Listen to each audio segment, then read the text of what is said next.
Wow. It's such a pleasure to meet you. Thank you very much. Thank you. Thank you.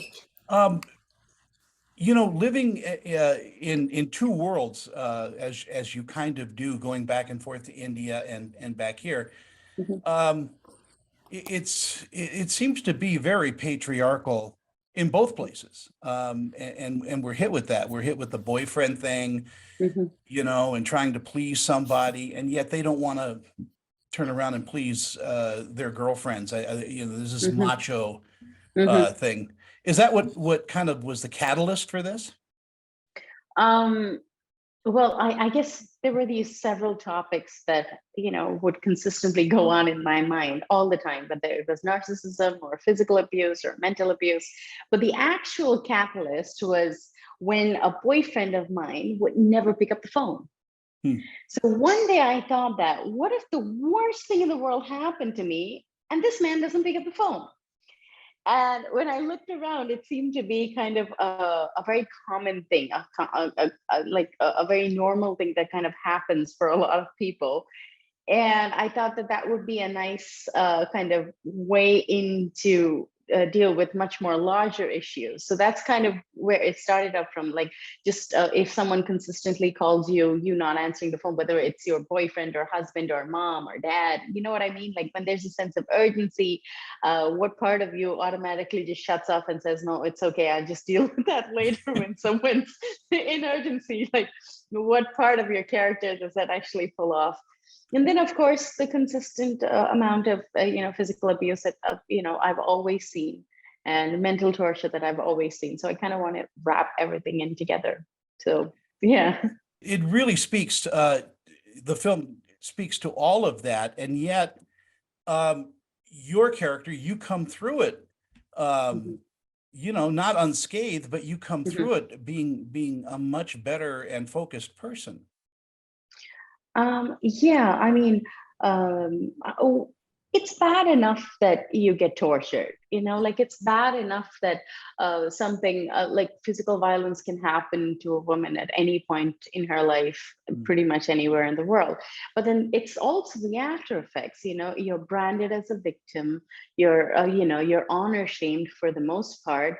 It's not just convincing other people, you also have to convince yourself, because from how you were raised, so much of importance is given to our sense of character, and how many sexual partners you have and what happens to you. So I wanted to show a character that, even though she had gone through so much, how she can, she still regains her strength, and she doesn't deny what has happened to her. But I wanted to see someone as a source of hope, where they will deal with this, but they have no question in their mind that their honor has been attacked, you know, which was very important for me to get out there. I know that a lot of women will be watching this, a lot of children will be watching this, and God knows what anyone has to deal with, even if they haven't dealt with it personally, bet that they have to deal with it later. I wanted this out there as a source of inspiration. What really is concerning me is the event horizon around any Hmm. abuse is Hmm. that there are people that go, well, that's what love is, and blah blah. They try Hmm. to Hmm. sweep it hmm under the carpet and hmm and and make it something else. The film kind of shows a kind of comparison between physical and mental abuse. Like, on one side, you have a boyfriend who will not torture you physically, but is such a huge narcissist that he isn't even aware of what, like, according in his world, in his logic, he's wonderful. And he's so self-involved that he doesn't see what he's doing.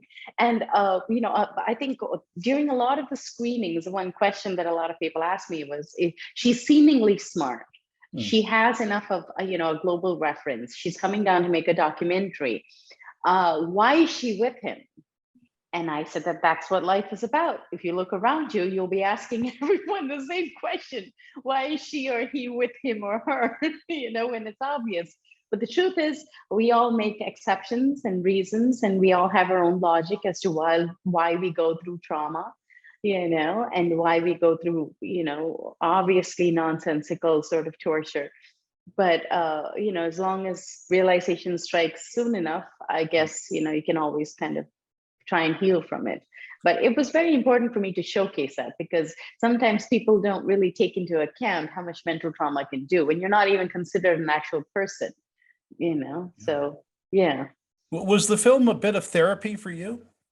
Oh, it was very, very cathartic. It was so cathartic. I remember it was a hard film for me to shoot. Otherwise, also, I mean, I was acting in it, directing it, I had written it. But by the time I had finished it, especially the really raw, gruesome scenes, I was exhausted, and I had to relive it again, because you're sitting on the editing table, you know, you're watching the screenings, and it was painful every single time. It still is, but it was definitely cathartic, you know, all of a sudden, you know, I don't know, it kind of changed me as a person, the film. Well, I would imagine every step that you've taken along this career has kind of changed you as a person, because you were a model, and that's you know, I would never want my daughter to be a model because of just the people that surround that. You Mhm, know, unless you mhm, have mhm, really good people around you, mhm, it's not a mhm, good life, you know, mhm, and mhm, yet, you know, here you are, talking about things that I think affect women especially in this business, but mhm, in mhm. all walks of life. Yeah. Um, you know, you kind how can I put this? You kind of get into a situation where you think it's Mhm, okay, and then you start giving mhm, up a piece of yourself, mhm. and finally there's nothing left. It's very true. Like even with my journey, like I started off in show business, you know, with modeling, but I kind of made a very rapid journey towards films. And see, it comes down to one thing. There's no reason. I don't understand why the entertainment business has to be what it is. It doesn't have to be this. What do you say? Harsh. It doesn't have to be. It doesn't have to be a security issue for women. You know, I've never understood that. Is it? Yes, it can Yeah. be. It definitely can be a scary place, but the whole point is it shouldn't. You know, all people want to do is just go to work and come back. That's all I want to do. It's the same thing that I say on a film set. You know, I'm quite cautious about that. You know, about the people that I hire and I put together.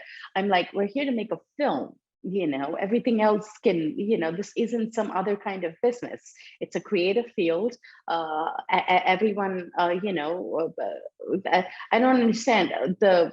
It's it's always like this kind of, there's a danger aspect that's associated with show business that I think high time has to be washed away. You know, people have should be able to work in their own capacity without being scared, you know, for their life or a Yeah. character assassination or anything like that. You know, so smaller changes are happening now. I think we have a long way to go, but you know, I think you know, if we all sit and toil together, you should be able to see a difference soon enough. As we wrap up our conversation, what do you think Mhm. audiences are going to take away from when the music changes? I shot it in a particular way where I was hoping to instigate change, which is why it's so raw and harsh. You know, I wanted it to be uncomfortable so that anytime someone else makes a rape joke, they'll think twice. Mm. If a girl who has already gone through something like this, she sees it, she kind of sees a slither of hope. If you're with a boyfriend that is kind of seemingly similar to the guy in the film, you know, a light bulb is going to just light up. You know, so I hope that it instigates change. I hope that it shows women strength, and I hope that, you know, people don't take topics such as rape lightly anymore.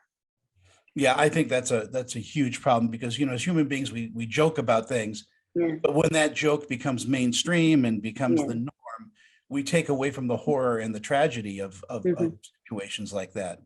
yeah, yeah. That's very true. It's very true. Which is why I kind of made the film. You Lakshmi, know. it is such a pleasure to chat with you. And are you working on something now? Yes, am working on, I'm writing another feature film called I'm Your Wife. Mm. It is a thriller. I'm pretty excited about it. I am also working on another anthology film called About Him. So these are two of my projects that I'm kind of, you know, getting ready to kick off. We'll stay prolific in this business. We need Thank people you. like you watching out for us and telling us the truth. Well, thank you very much. Thank you. Thank You you. take care and congratulations on the film. Thank you very much. Thank you for having me.